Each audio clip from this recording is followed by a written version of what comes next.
Pernah nggak kamu buka aplikasi mobile banking pas tanggal tua, lalu saldonya tinggal angka yang bikin dada sesak? Atau kamu berdiri di kasir minimarket, lihat struk belanja yang makin panjang, padahal barangnya itu-itu saja. Rasanya seperti kita lari makin kencang, tapi cuma buat tetap di tempat yang sama. Gaji numpang lewat, sementara harga kebutuhan naik diam-diam. Belakangan ini muncul istilah yang nyelekit, makan tabungan. Bukan karena gaya hidup mewah, tapi karena kebutuhan dasar makin menekan. Banyak orang terpaksa menggerus simpanan, emas kecil, atau uang yang harusnya buat masa depan demi bertahan sampai gajian berikutnya. Kalau kamu sedang di fase ini, kamu tidak sendirian. Ini bukan sekedar kamu kurang disiplin, tapi daya beli memang sedang ditekan dari banyak arah. Dan yang paling terasa, buat kamu yang hidup di sekitar UMR atau jadi generasi sandwich, kamu jadi jembatan, menahan beban dua sisi sekaligus. Di satu sisi, orang tua yang sudah pensiun tapi dana hari tuanya tipis. Di sisi lain, anak yang biaya sekolahnya terus naik. Beban mentalnya bukan main, karena kamu tahu, satu kali sakit saja, satu keluarga bisa goyah. Dan itu bukan drama, itu realita. Sementara itu, timeline kita banjir kabar. PHK di mana-mana, tech winter, pabrik tutup, resesi katanya sudah di depan mata. Setiap scroll rasanya makin berat. Tapi masalahnya, tidak semua itu sinyal. Banyak yang cuma noise yang bikin panik. Di video ini, kita akan pisahkan ketakutan dari fakta. Bukan buat menutup mata, tapi supaya kamu berhenti doom scrolling dan mulai fokus ke strategi pertahanan diri. Di sini, Kaya Finansial tidak akan jualan ramalan kiamat, dan juga tidak akan kasih motivasi kosong. Ini war room strategi. Kita bedah apa yang bisa kamu lakukan dengan uang yang kamu punya sekarang supaya tidak hangus dimakan inflasi, tidak roboh karena krisis, dan tidak terjebak keputusan panik.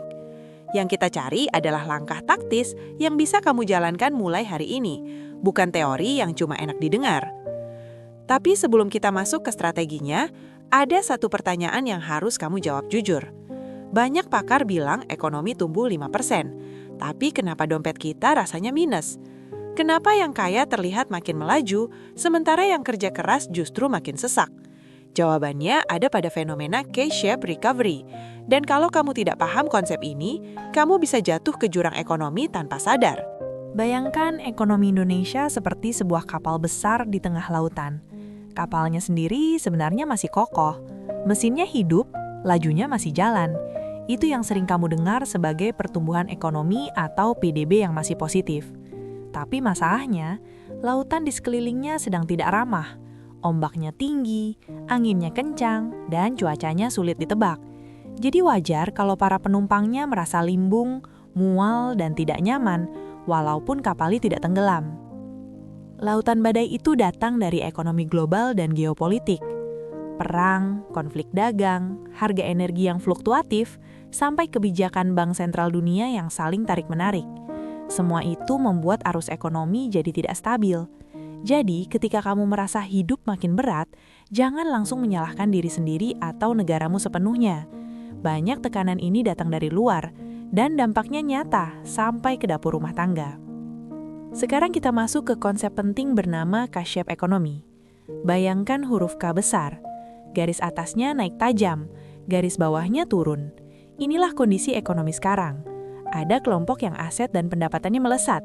Sektor tertentu seperti tambang, perbankan, dan pemilik modal besar. Tapi di saat yang sama, ada kelompok yang justru tertekan.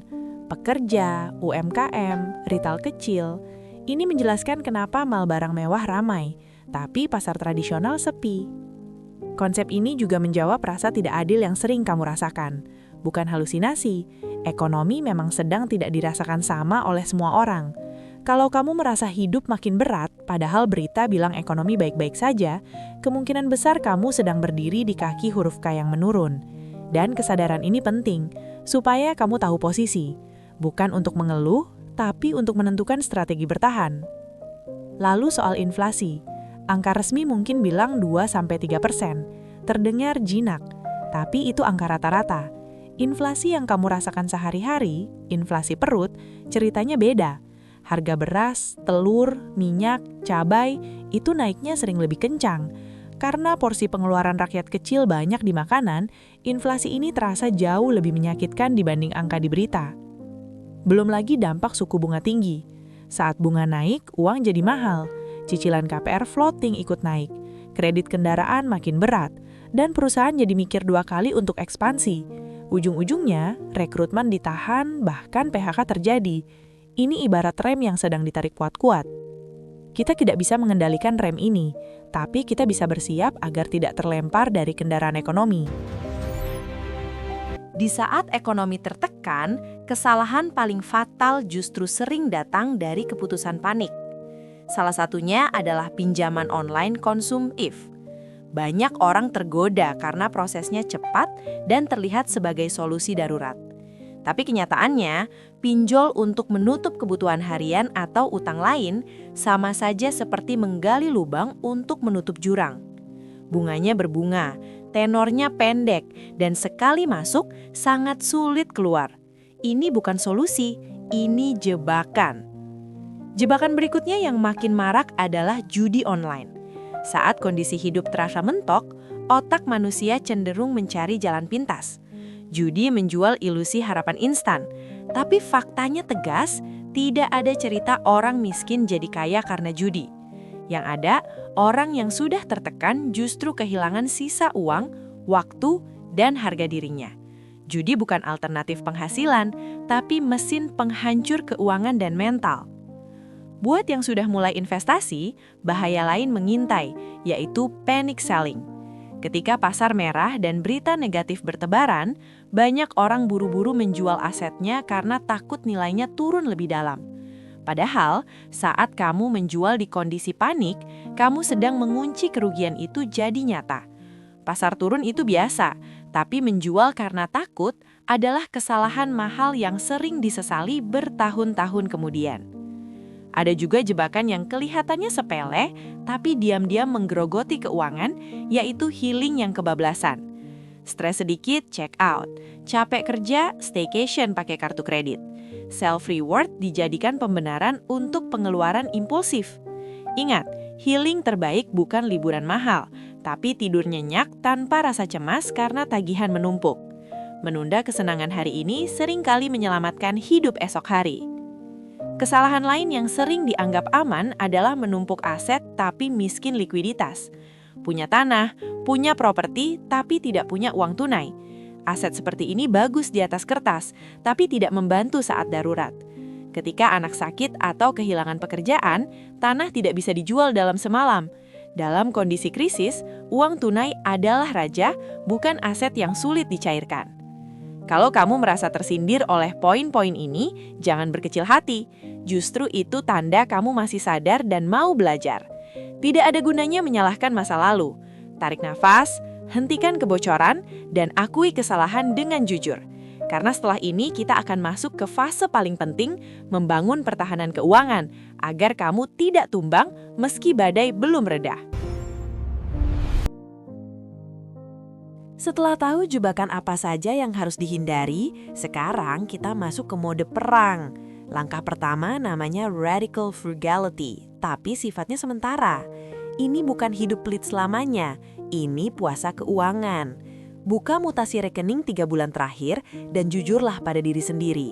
Di sana biasanya ada bocor halus, langganan yang lupa dibatalkan, kopi harian, jajan impulsif. Tugasmu 1, hentikan semua pengeluaran sekunder sampai fondasi aman. Turunkan gengsi, naikkan saldo. Fondasi terpenting itu adalah dana darurat. Anggap ini bunker perlindungan.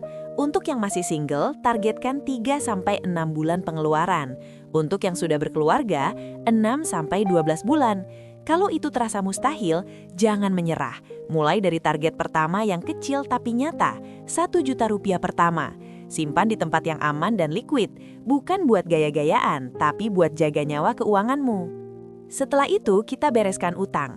Utang konsumtif adalah racun saat krisis. Kamu bisa pakai metode snowball, lunasi yang paling kecil dulu biar semangat, atau avalanche, hajar yang bunganya paling besar dulu biar hemat.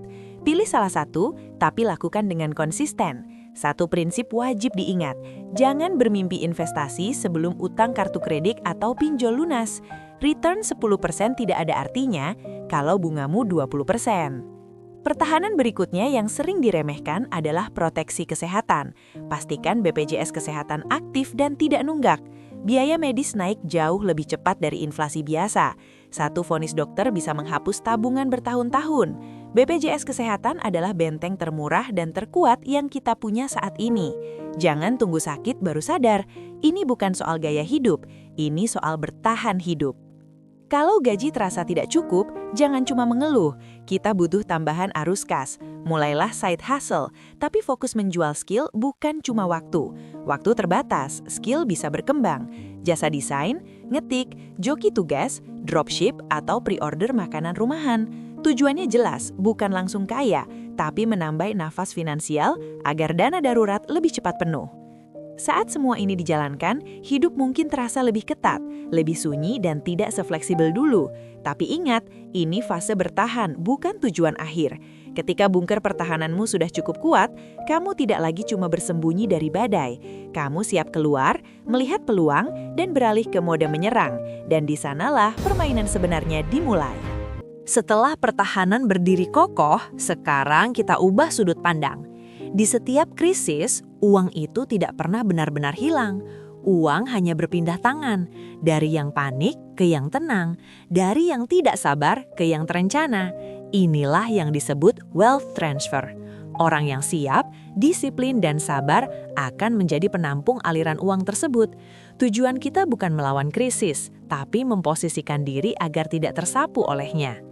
Saat ekonomi melambat, banyak aset justru dijual murah karena ketakutan. Anggap ini seperti mal yang sedang diskon besar-besaran. Saham perusahaan besar dan sehat sering ikut tertekan, bukan karena bisnisnya rusak, tapi karena sentimen pasar. Disinilah prinsip lama berlaku. Saat orang lain takut, yang rasional justru bersiap.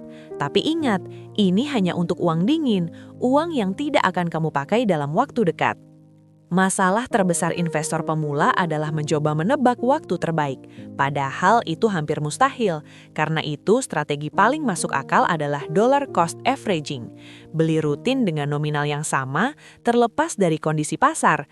Saat harga turun, kamu dapat unit lebih banyak. Saat harga naik, nilai asetmu ikut naik. Dalam jangka panjang, konsistensi mengalahkan kepintaran sesaat. Selain aset finansial, ada satu investasi yang tidak bisa dicuri, tidak bisa turun nilainya karena krisis, dan selalu relevan. Investasi leher ke atas, skill. Saat dunia berubah cepat, skill yang dicari pasar adalah tameng dan senjata. Digital marketing, sales, data, bahasa asing. Uang bisa tergerus inflasi, tapi skill di kepala justru bisa menciptakan arus kas baru kapan saja. Buat kamu yang cenderung konservatif, jangan merasa tertinggal. Emas dan surat berharga negara bisa jadi penyeimbang portofolio. Emas melindungi nilai dari pelemahan mata uang, sementara SBN Retail menawarkan imbal hasil stabil, pajak rendah, dan dijamin negara. Ini bukan soal untung besar, tapi soal tidur lebih nyenyak karena asetmu terdiversifikasi. Terakhir, jangan lupakan kekuatan jaringan. Di masa sulit, peluang jarang datang dari iklan, tapi dari obrolan. Teman lama, rekan kerja, komunitas. Orang cenderung berbagi peluang dengan mereka yang energinya positif, bukan yang terus mengeluh. Jangan makan sendirian. Bangun reputasi sebagai orang yang bisa diajak tumbuh bersama, karena rezeki sering datang lewat manusia.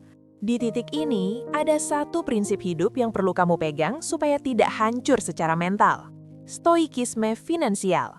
Intinya sederhana, pisahkan mana yang bisa kamu kendalikan dan mana yang tidak.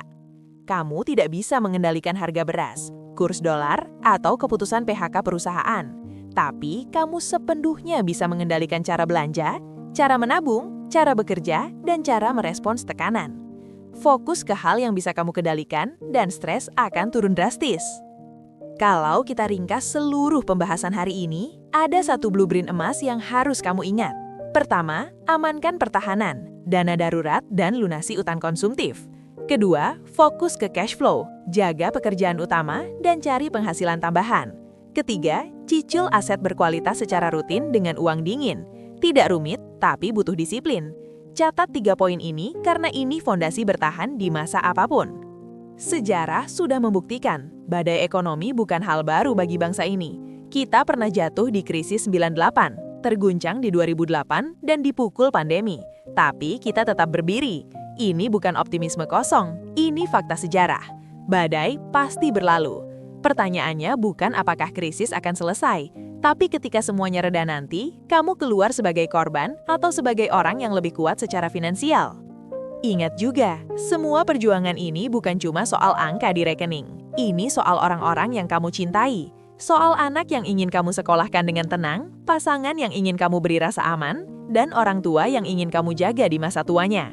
Jadikan cinta sebagai dahan bakar disiplin finansialmu. Bukan ketakutan, bukan panik, tapi tanggung jawab dan kasih sayang. Sekarang, saya ingin libatkan kamu secara langsung. Saya tantang kamu untuk mengambil kendali. Kalau kamu berkomitmen ingin menjadi pewaris kekayaan, bukan pewaris utang, tulis di kolom komentar. Saya siap, dan satu langkah kecil yang akan kamu lakukan mulai besok. Subscribe dan bergabunglah dengan komunitas Kaya Finansial, tempat kita belajar waras, realistis, dan saling menguatkan. Terakhir, ingat satu hal penting. Uang hanyalah alat, kamulah tuannya. Jangan biarkan uang mengendalikan hidupmu. Lewat ketakutan, tetap logis saat orang lain panik. Tetap disiplin saat orang lain menyerah, dan tetap optimis tanpa kehilangan kewarasan. Sampai jumpa di puncak kesuksesan finansialmu. Salam Kaya Finansial.